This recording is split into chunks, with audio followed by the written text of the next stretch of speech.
Yay. All right. All right. Well, good morning, everybody. Welcome to my personal out-of-body experience here. If you've ever done anything like a webinar, and I've only done a few, it's a fairly bizarre experience because there's really zero feedback. And so I just kind of stare at my monitor and hope I'm saying something valuable and keeping people awake along the way. Um, So I appreciate Ann and the Professional Development Committee asking me to do this. I'm happy to talk about what we pulled off over the last year anyway, year and a half. Um, it was a bit of a long road, and I'll try to go through the specifics. The purpose of my presentation this morning is really kind of describe, how we did this from a very ground level. So there are lots of details, and I'll try not to kill you too bad with all the granular details, but it does, I think, illustrate what it takes at a very ground level to make a shift like this, and a little bit about why we did it too. Because I have way more to go through than I have time to go through, we'll just kind of get started. So we decided early on that we had been virtually the same career office for a long, long time.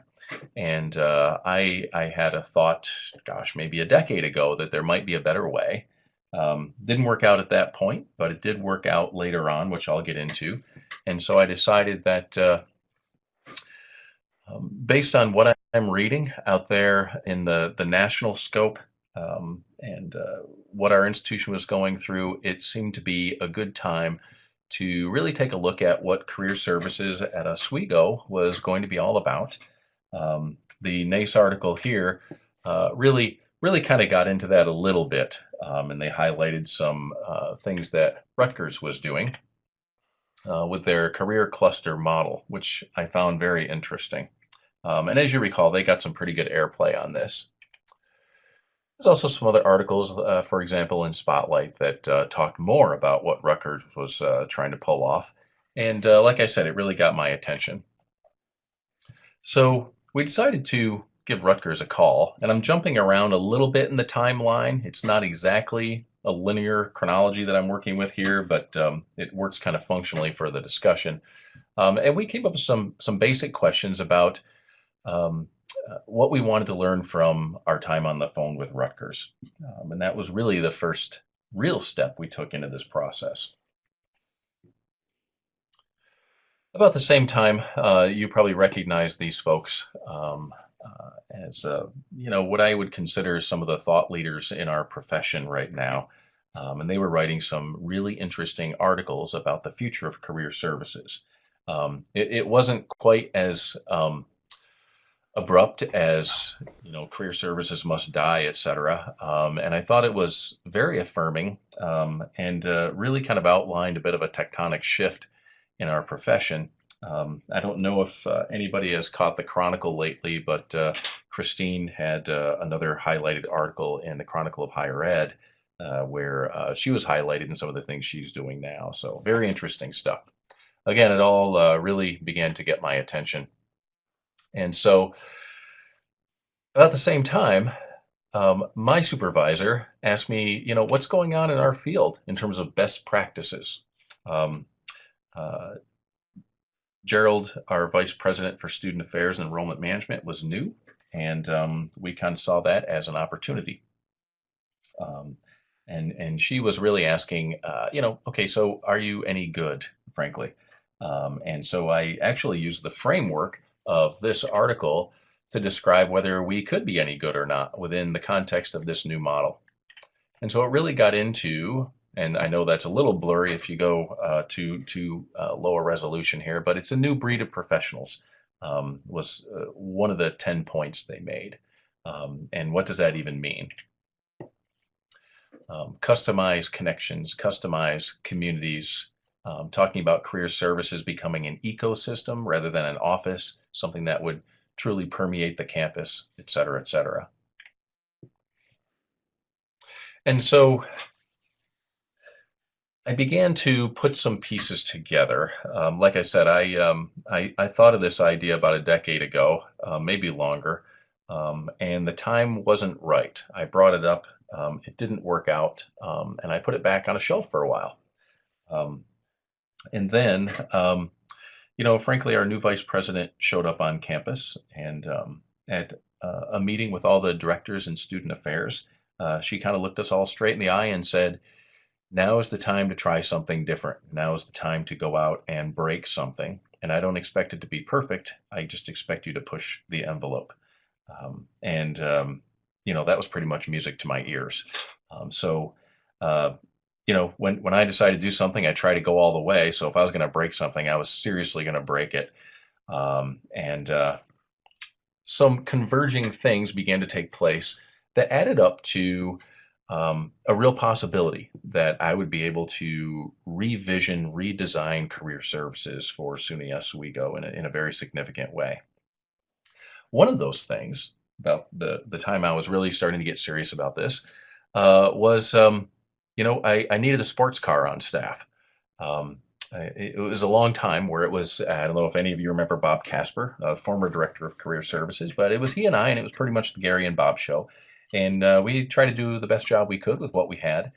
And had an opportunity to bring really a pretty high speed person named Mallory Bauer. Many of you know her on campus. Pulled her out of the Carolinas, and she truly is exceptional. And I began to have some conversations with her after she had been here a while. I didn't want to freak her out in the beginning. But we go to lunch sometimes and we just kind of toss this idea around. And it became more and more apparent that this was really the direction we wanted to go. So why do this? I thought there was a better way, and I thought it would serve our major cohorts much better if I could pull this off. Um, we had a generalist model, and frankly, at 9 o'clock in the morning, I'd be meeting with a history major who doesn't have a clue, and at 10 o'clock, I'd be meeting with a science major who wants to cure cancer, and at 11 o'clock, an undeclared student who's wondering why they're in college. 1 o'clock that afternoon, I'm meeting with a finance major who wants to go on Wall Street. And so, I've been at this a little while. And so I have a pretty good breadth of knowledge, and what I don't know, I can find out. But it really became apparent that if I could find somebody who actually knew something about finance personally, like that's their world, that seems like a better way to go. It would be offering our students much more meaningful assistance, deeper assistance in certain areas, and very customized service. And then if somebody could actually immerse themselves in that particular world, they could probably immerse themselves in a world of employers doing that. So previously I work in school districts. I'm working with governmental organizations. I'm working with finance. I'm working with everybody. But if I could have somebody on staff who only works with business, their level of expertise and their level of connection to the real world, so to speak, is going to be so much greater.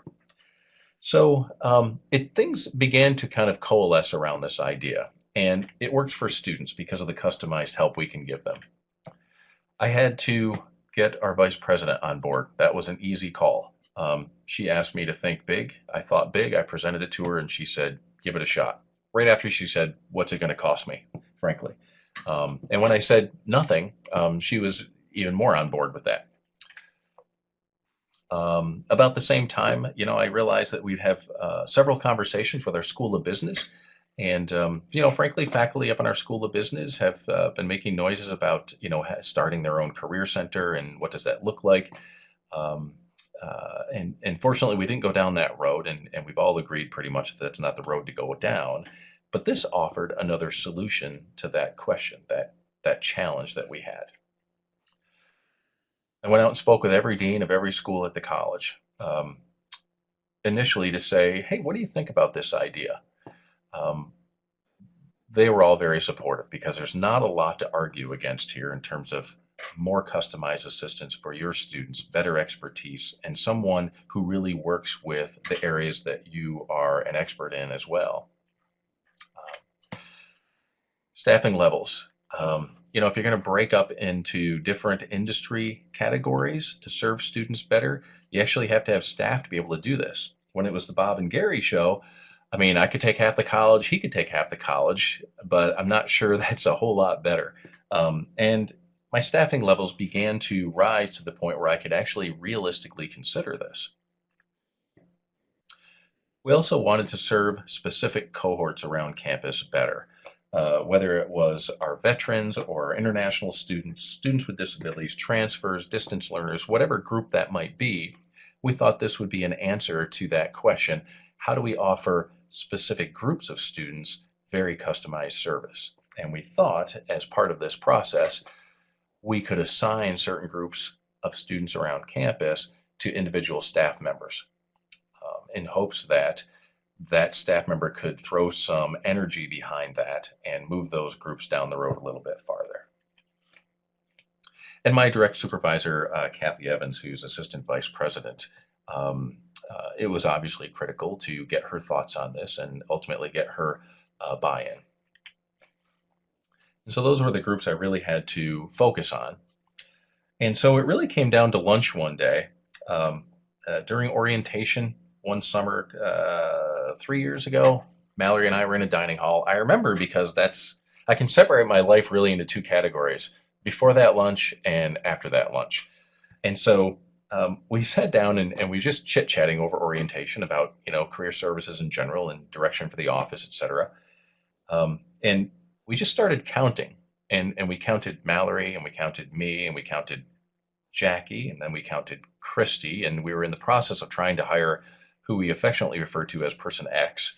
And so that kind of gave us 5 people, and then we started counting major industries, and we both kind of looked at each other like, I think this might actually work. We actually have enough people now that we can meaningfully divide up the world of work into different categories that we can actually put some energy behind. And so that's really what happened at lunch that day, and that's really where we decided to begin to launch. Based on that, I put this together, and this really became the document I walked around campus with for about a year. And this is what I used to articulate what this model might look like. On the left, we have the entire world of work broken up into 4 industry categories. Purposely, the biggest one is the group in the middle, which are unconfirmed, undeclared students who really have no idea. The gray areas between those bubbles, they're gray on purpose because there is a lot of gray area and it can go in any number of directions. Students often don't fit neatly in these bubbles, and that's why the bubbles are all interconnected. And one arrow points off into the ether, the unknown universe, where sometimes we just as a group scratch our head and try to help that student who doesn't fit into one bubble neatly. And obviously, as everybody on the phone call knows, lots of students fit into multiple bubbles. And so there is that interplay, that intersection between our areas.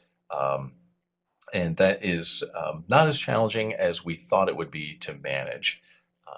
But we recognize that's there. The right-hand side of this is really what each industry area would provide in terms of career counseling, services, programs, connections, work with alumni, employers, faculty, et cetera, et cetera. And so in the end, it was really about unleashing each person in our office to frankly run their own mini career center. So Jackie runs education, public, and human services from beginning to end, career exploration to, how to find a job and salary negotiation within those areas. So it's no longer a staff person who only focuses on self-assessment, a staff member who only focuses on employer relations. They all do it all, the entire continuum, except for a smaller group of students. And then therefore, I think they get really good at the entire career development process within those industries. And so this is the staff that we had to work with. Christy, Mallory, Jackie, me as professional staff, Michelle, Cindy, and Chris on the right-hand side as administrative support staff. We were still looking for who turned out to be Jennifer Rojas, Person X.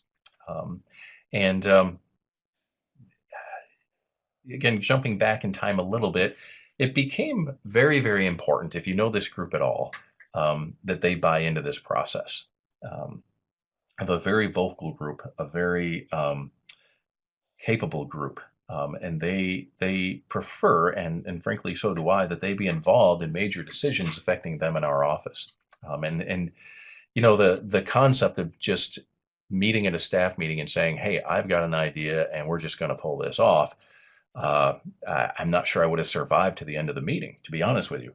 And so it became important to get these folks to buy into this concept, because without that, this goes nowhere, to be honest with you, um, for the most part. And so my approach was to meet with them one on one strategically and have these conversations, and answer their questions. Try to handle the fear, and there was true fear in all of this, and we'll get to that in a minute. But that was my approach, and it seemed to work well.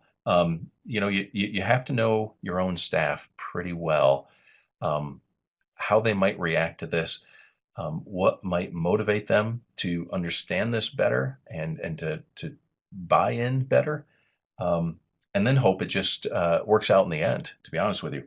Um, and so, obviously it did. And so we started slow, like really slow, had lots of meetings. In fact, we traded in a sports car. We all got in a minivan and we went down to New Paltz because rumor had it that New Paltz did something similar to what we were trying to pull off.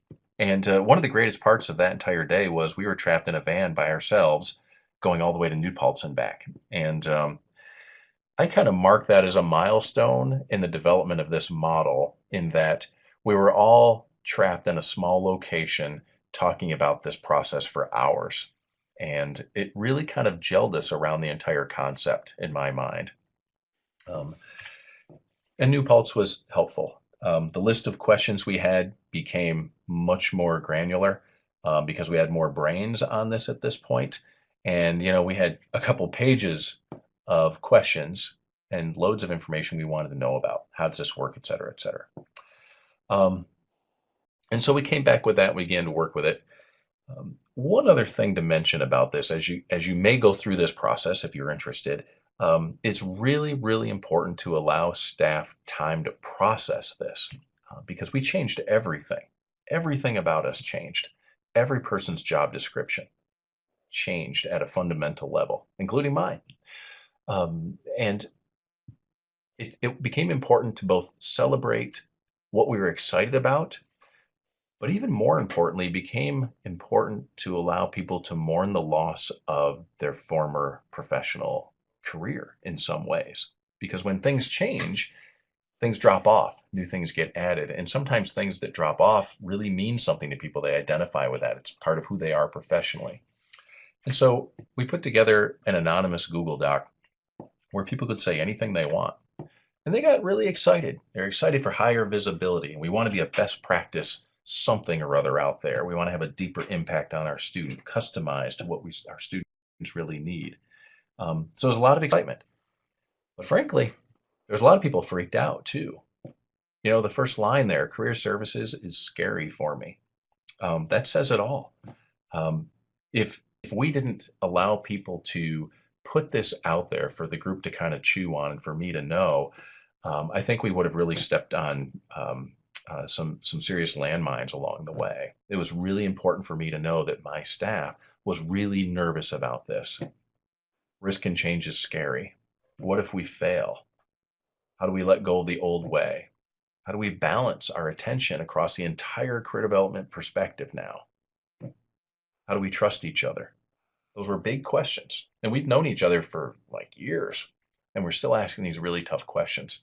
And so taking the time to process it that way became really important.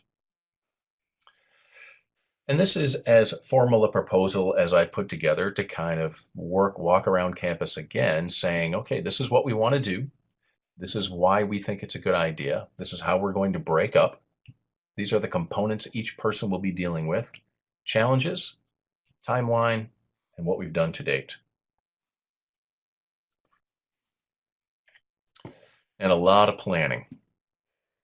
And when you have staff going, yeah, sometimes strategic planning is pretty much one giant honking waste of time, which I totally get. You have to be aware of that too. This is part of what they were able to share with me about their thoughts. do not waste my time, Gary. Do not waste my time. And so it became important that we really keep that in mind as we go through this process.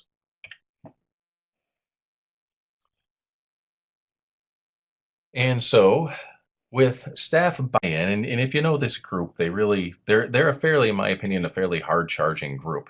So we just decided to like hop on the Harleys, cast the helmet aside, and just start screaming down this road. So we traded in the minivan, and we're really going to go at this hard. If this is what we're going to do, we want to do the best job we can. And so this is one example of probably 25 whiteboards we filled up just trying to figure out our new world. It's important to know that we agreed early on that we were putting everything on the table, or on the chopping block if you prefer. Everything we do as a career office was up for grabs in terms of a decision we would make about whether we would continue or not. For example, we asked ourselves at one point in all seriousness, do we want to work with employers? I mean, that seems crazy, right? But if you're going to put it on the table, you got to put it on the table. Because in the end, everybody has to be able to say, we agree that we will work on employers. And I mean, I know that sounds kind of obvious, but we went through every possible scenario of what this could mean for us. That's a whiteboard. How are we going to deal with our phones? How are we going to deal with the many emails we've collected around our functions over the years? And how are we going to streamline that? Who's handling foot traffic, et cetera, et cetera? This is, a board with the major functions of all of our secretaries. And we shredded their job descriptions, to be honest, as we did ours. And we just looked at function. What makes sense to lump together? Because we have administrative staff that just pick things up because they like it, they're good at it, because nobody else had time for it, et cetera, et cetera. And after a while, it's just kind of this um, um, a bit of a cobbled job description that isn't really built strategically. And this is what we attempted to do with both our description and the administrative staff descriptions. And, just a discussion on, okay, where are we currently and what will our new world look like when we're done? What do we want the target to be? Because it's really pretty hard to hit a target you can't see. So that became a great focus of our discussion is, at the end of all of this, what do we want to look like and what do we want to accomplish? Quick example of a job description, and they all changed, but they all remain the same in one area. They all start with, within the context of, and fill in your industry, and in collaboration with other career services staff, this is what your job will be. And that is very consistent across all of our staff, including me. So when I say everybody's job description changed, truly everybody's job description changed, and we drove this concept all the way down through our internship staff as well. And we had to get to work on some very significant things, like, okay, so I'm business, what does that mean? How do we figure out what we're actually going to become experts in? Because it was really funny, as Jackie Wallace mentioned one day, and it was very obvious. She said, so we're going to tell people we're experts now, but you realize we're not experts. And it was kind of at the beginning where we were just becoming experts. And I said, yep, we're going to roll with this. At some point, you just have to take a step forward, and it will work out. We will become better at what we do. And we did that in some very strategic ways, how we will become experts and are becoming more of an expert over time. But there is that point, that weird middle ground where you launch this, but you don't know everything you need to know, maybe never will, but you have to launch anyway. And that's scary for people. A lot of these kinds of documents kept popping up. Okay, where are we now? What are the next steps? Like I said, everything that we do, we talked about. What do we want to keep exactly the way it is because it serves this purpose? What do we want to keep but change? What do we want to add? What do we want to discontinue? What do we want to begin the process of discontinuing, etc.? Most everything we did, again, went on the table for consideration. And, it looks like a short list, but every single one of these could take weeks to figure out. So this is not a kind of pull it off during the summer and let it fly that September process, at least not for us.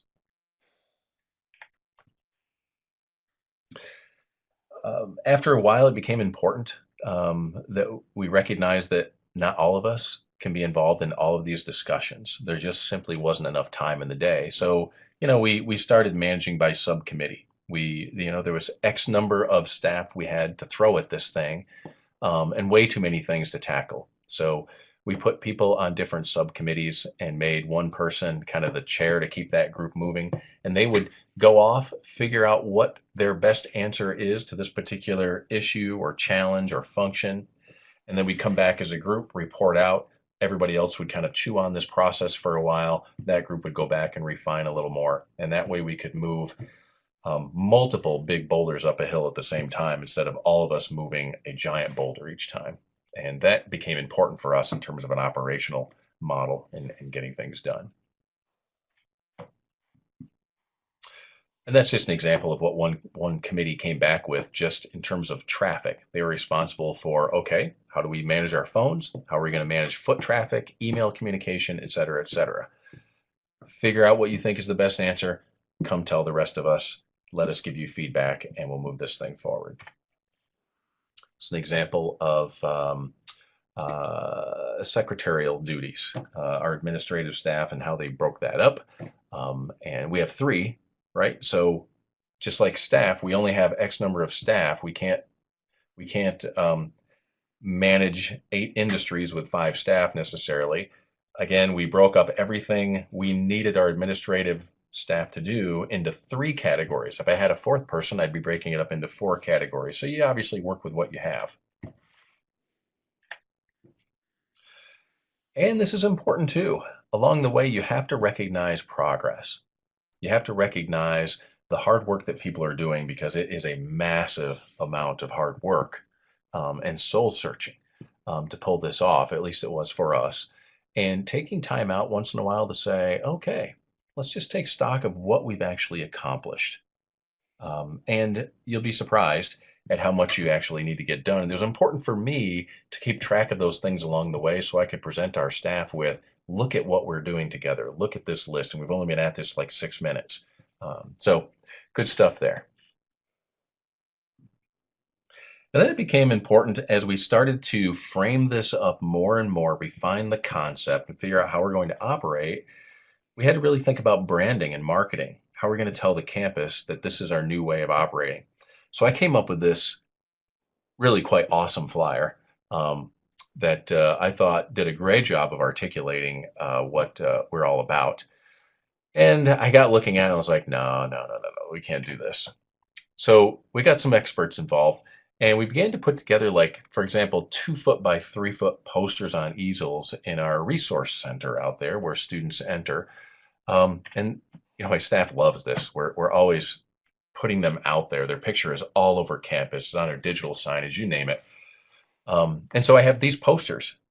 Anytime we do a major event, I set these posters up so students see these folks and know what they can help with. And so we have Christy, who works on Undeclared. Jackie then worked in education. Jenny Rojas, formerly known as Person X, brought her all the way from San Francisco, and she works with this group. And these are all customized posters. We actually took photographs of violins and cameras and built all this from scratch. Same with Mallory, business communications.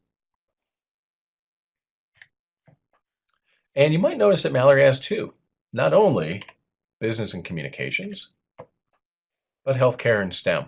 That's because I don't have enough staff, to be honest with you. And, Mallory at the associate director level, I tasked her with tackling 2 major categories. And of course, she does a great job with that, but she's also anxious for me to hire a STEM person. So as am I. And so Mallory does double duty. We changed pretty much all of our publications that we use to reflect this new model. This is kind of our don't cancel class back in front publication that we give faculty. If you're not going to be there, we will come in and these are the experts. Take your pick. So everything we do, we now do within the context of this model. This is just a general handout that we hand people. I do not have responsibility for a career industry or set of industries at this point. It became clear kind of early on that I needed to um, stay detached from that in order to kind of float around just slightly above this process and just see the moving parts and do that director thing, I guess. And so it really comes down to these four people work with their industries, and this is how I market it. And these are just 8.5 by 11 handouts that we go through quite a bit. Class presentations, workshops, major events, you name it, we're giving these out to students. It includes what Jenny, for example, can help students and faculty with, some of the employers that we're connected to, and how to connect with Jenny. Email, Skype, Twitter, you can book me account, et cetera, et cetera. And it's a consistent look across all industries. So people see this, they think career services A, and B, they think Jackie Wallace.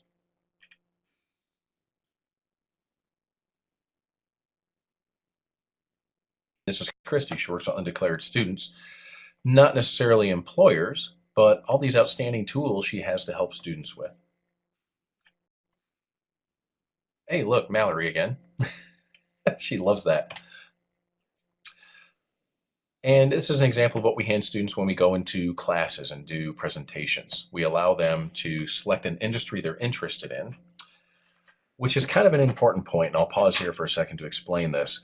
This model is not built around what your major is for a student. It's built around what you want to do with your life. And yes, absolutely, major is oftentimes connected to that, but major is oftentimes not connected to what you want to do as a professional or career. So it's really built around the life you want to live, not the major you currently have. And so we allow students to choose an industry area, or one or two or three, and they take half of that, and then they keep half of this so they know who they can connect with. And then we take this information and we go back and we actually reach out in a very customized way based on what they've responded to at the top. And that allows us to connect with people in a more personalized manner. Instead of career services saying, hey, here's a plethora of things we can do in general, it allows Jenny to say, you selected, even though, I mean, Mallory may have gone into a business class and that finance student said, I want to work on Broadway. Okay, so you collect that one, fine and performing arts. Jenny gets that, and then Jenny reaches out to that student to say, I'm your Broadway expert.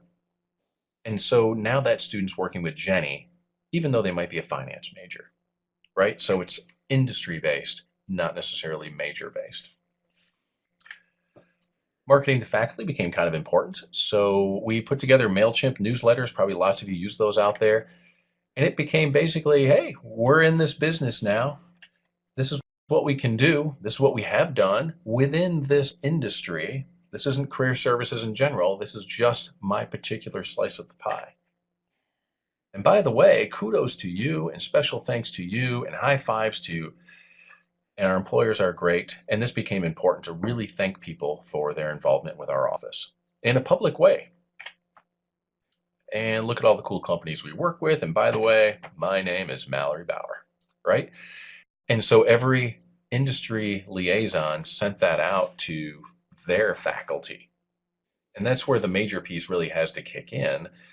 We take our best guess. In fact, we took every major at the college and broke it up into different industry areas. And there's lots of overlap, but basically, these are your people. Treat them right, bring them along, help them in any way you can, so to speak.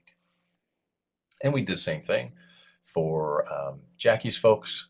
Mallory did another one for healthcare and STEM. Christy did newsletters, and we do those really at the end of every semester.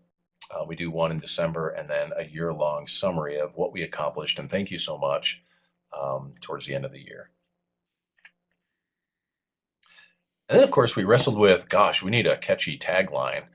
And, here are all our fairly lame ideas. Inspiring dreams. Career services can help. The best is yet to come. Anyway, we kind of banged our head into a door frame for a couple weeks on this, and we ultimately ended up with something we're really happy with, which is this. And that, of course, goes on everything. Had a chance to present at ACPA last March up in Montreal. I didn't have any money for this, but our vice president got pretty excited about this. So she actually financed a big piece of this. We got Mallory up there. She hitchhiked literally her way with residence life staff on campus who was going up there, slept on someone's floor. I don't know. But she went up there and she did a great job of presenting it on what we like to call the international stage. So good stuff there. And so we got some people working, and we're all kind of going for it. I let them pick their own motorcycle, and I picked motorcycles because I just purchased a new one about the time I was pulling this together. So Christy and Jenny, we have Mallory and Jackie, and then of course me, sort of at the front of the pack, so to speak. And then really the question is, did any of this work? Last year was our first full implementation year. It didn't go perfect as we knew it wouldn't, which is another great point. You know, I told people early on, we are going to screw up at some point here, and it's just not going to go well, and that's okay. And I think people need to hear that and understand that, because most people don't enjoy failure. And so you got to recognize that, yeah, well, when you try something new, you start to bust things up, and we really broke this thing up. Sometimes Humpty Dumpty doesn't go back together again just perfect, and we figure it out at that point in time. Hopefully we don't burn the whole place down, but a few fires here and there seem to be okay. And getting your vice president on board with that concept is kind of important too. But we did have some interesting results. Just student appointments alone, I think, say it all. We wanted to offer our students a person, in fact, their person, that they could connect with, that understood them, how to best help them, and that sense of identity with our office now. And our personal appointments with students kind of went through the roof, which was great. It's also challenging to take that big of a workload on in addition to everything else. So workload is something you really got to think about. We reach out to our class in great measure after they graduate, and we increased our points of contact out there significantly. 15% increase in the presentations we do out there, I think in large part because also faculty identify with someone now. When the theater faculty think career services, they do not think about me. I'm not even sure some of them know me, but they immediately start thinking Jenny Rojas. It's just a no-brainer for them now, which is great because Jenny Rojas, frankly, is career services, and that works for me. Employer relations, yeah, great stuff. When you go from one person doing employer relations to 4 or 5 people, you'll start to see some increase. Develop new online resources about career exploration, major exploration. Christy Wynn was allowed to focus like a laser beam in this area, and she pulled off, frankly, some really incredible things. Donations are up because I think we were able to articulate that what we were going to do would be more meaningful and impactful and productive for our students, our alumni, our employers, and our faculty. And so we have corporations giving us money. I spent about a year working with our development office, and we had a very generous donor hand us $30,000. And so pretty good stuff there. And some of our publications changed. We developed some interesting things this year, a new employer services program that we desperately needed, but it really came down to also articulating who their person is. I mean, if you are a school district, you're going to look at this list and go, well, yes, of course, Jackie's my person. I think I'll give her a direct call or drop her an email versus, I don't know, Jenny. So good stuff there. And we got around to telling our story at multiple conferences in these locations. It's been a lot of fun talking about the successes we've had and some of the challenges along the way, and our ability to kind of affect some meaningful change.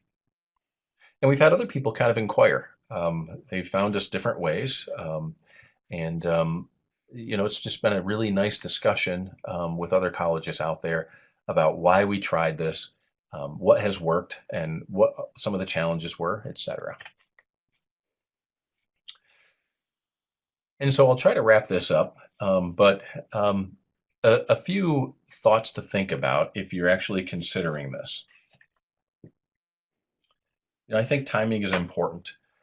Do national trends support this? Do best practices support this out there? Um, is the mission and directives of your institution and your division, is the timing right on this? Is what the college says is important going to support this particular move? Alignment is really, really important. Um, Aligning the career services mission and what you want to pull off. Um, does that match really what people are really wanting to see at your institution? Again, it's just important that alignment take place politically. You're never going to get off the launch pad if those above you don't agree with this. Leadership support was absolutely critical for moving this thing down the road. Starting with all the deans at all the colleges here. I had conversations with all of them, first to say, so I have this crazy idea. Do you think it would be helpful? And once they said, yeah, I think that would be helpful, then I start to go to my reporting structure up to the vice president and say, so, I've talked to the deans. They think this is helpful. What do you think? And so, when I started this process 8, 10 years ago, I brought it up, and politically, it just wasn't going to fly. So again, I put it on the shelf until I thought it had a chance. So you have to kind of get the lay of the land there. Local buy-in is huge. Again, if my staff wasn't on board with this, I'm not sure how it ever would have worked. And so I had to be very, very careful to not go through this process faster than they were able to go through this process. Even though I've been thinking about this for a long time, they have been thinking about this for about 5 minutes. And you really have to kind of slow down and just take it easy. Resources are pretty big. It's going to cost some money. My vice president asked me, the first question she asked when I put this out there is, how much is this going to cost me? Which is a valid question. And I looked her straight in the eye and I said, I think I can pull this off with no additional funding from the division.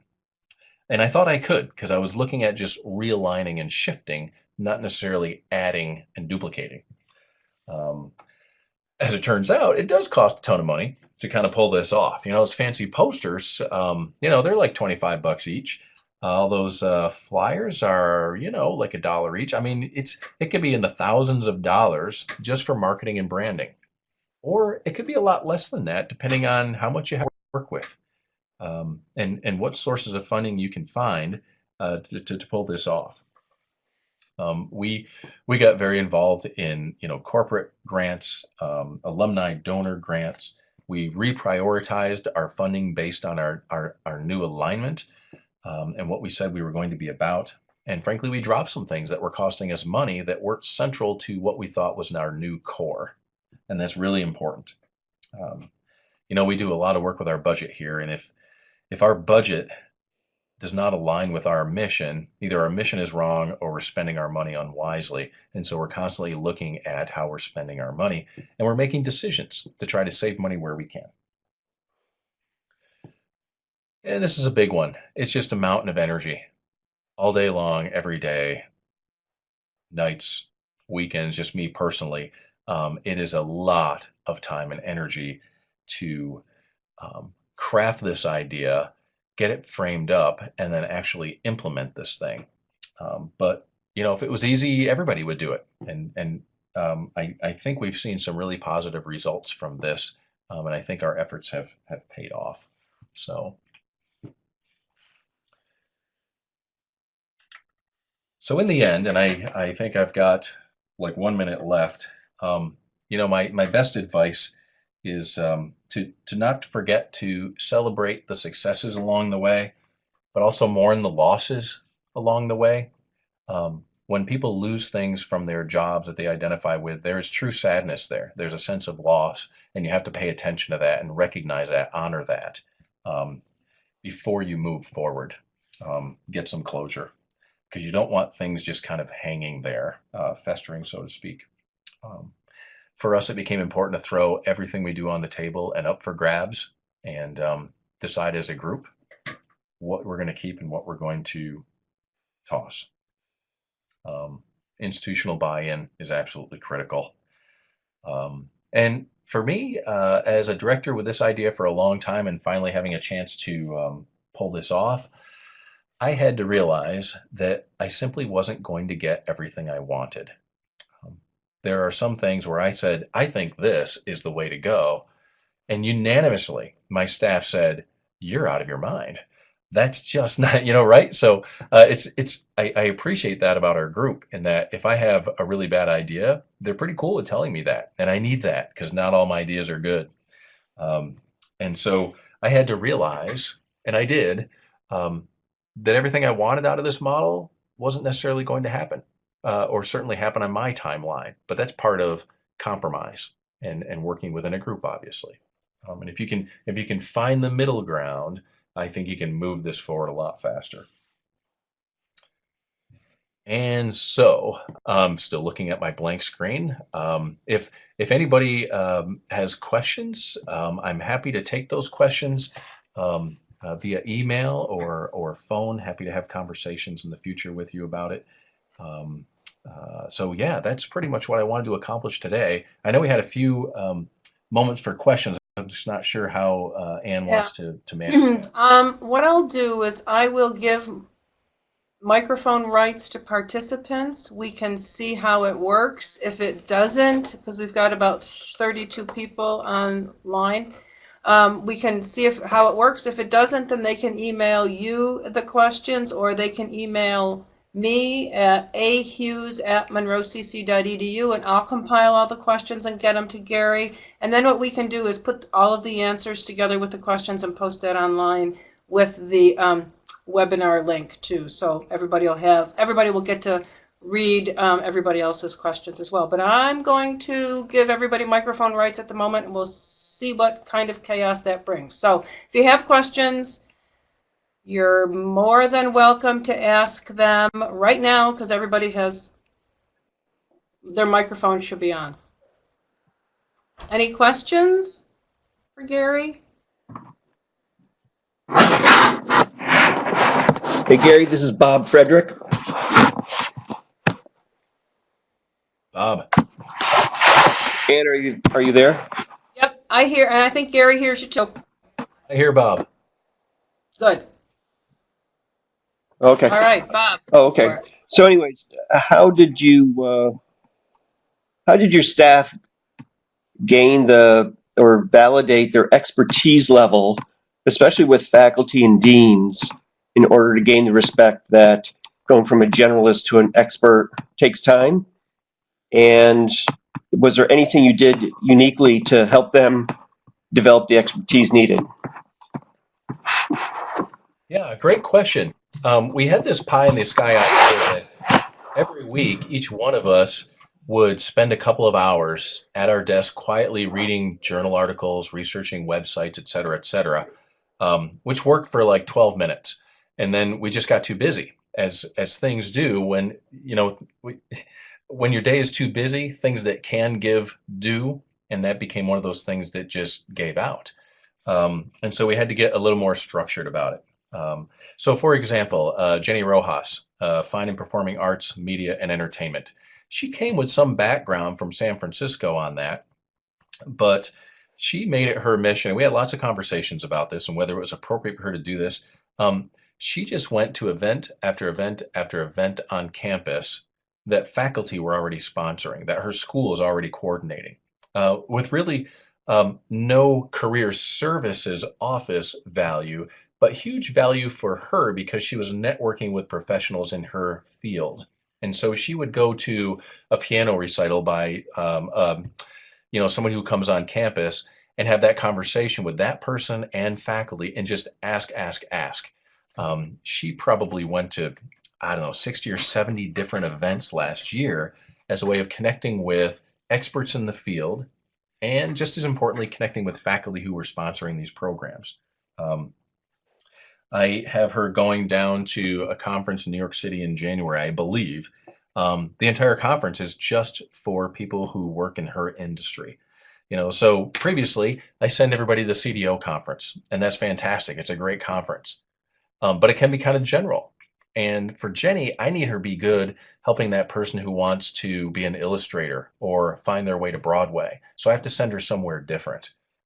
Same with Jackie, who is in fact coordinating the CDO conference, right? So she'll go to that, but Jackie also has to go to the AAEE conference in Nashville next month because that's her world now. And that's how she gets good at what she needs to know. That and a ton of research, meeting with faculty. We've actually asked faculty, so if I want to get really good at this area, what conferences should I go to? What publications should I subscribe to? Which websites do you think I should go to? And so all of us are constantly doing those kinds of things. I remember early on in my career, first job in career services, I had on my appointment schedule someone who wanted to get into law school. And my first thought was, I don't know anything about law school. So I grabbed a book off the shelf, started looking through the chapters and going, okay, just look at the bold text, try to figure this out a little bit so I don't look like an idiot.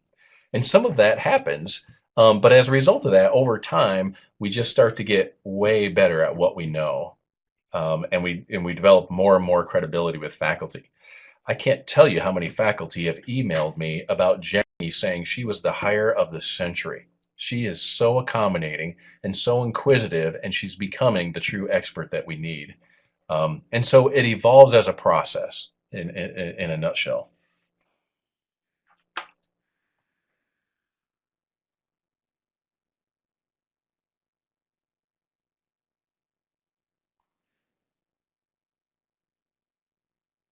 Gosh, I hope somebody heard that answer. Right, I don't. Anybody else have a question? Holly. Go ahead, Holly. I don't hear Holly. Okay. I don't know. She's raised her hand, but I can't. She's not speaking. Holly, are you there? All right. I don't know. Anybody else? I'd also offer, we had the pleasure of hosting some staff from Monroe Community College a week or two ago. And they just came up and spent a couple of hours with us. And we just talked about the model, and we frankly learned a lot from them as well. If anyone out there is interested in visiting us and speaking to us as a group, we're happy to do that. And it's just a really nice way to get to know people a little bit better too. So we're open to that if that's interesting to anyone. It was a great experience. We learned so much. We had a great, beautiful day away from the office.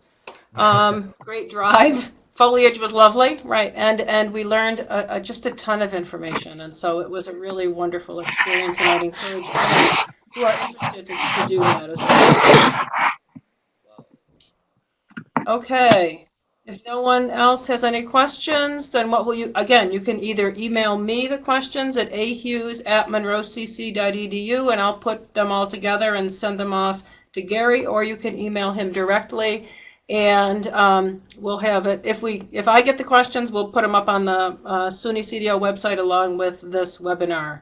So thank you all for attending, and I look forward to more of these kinds of events. Thank you so much, Gary. Yep, my pleasure. Happy Friday, everyone. Thanks. Same to you.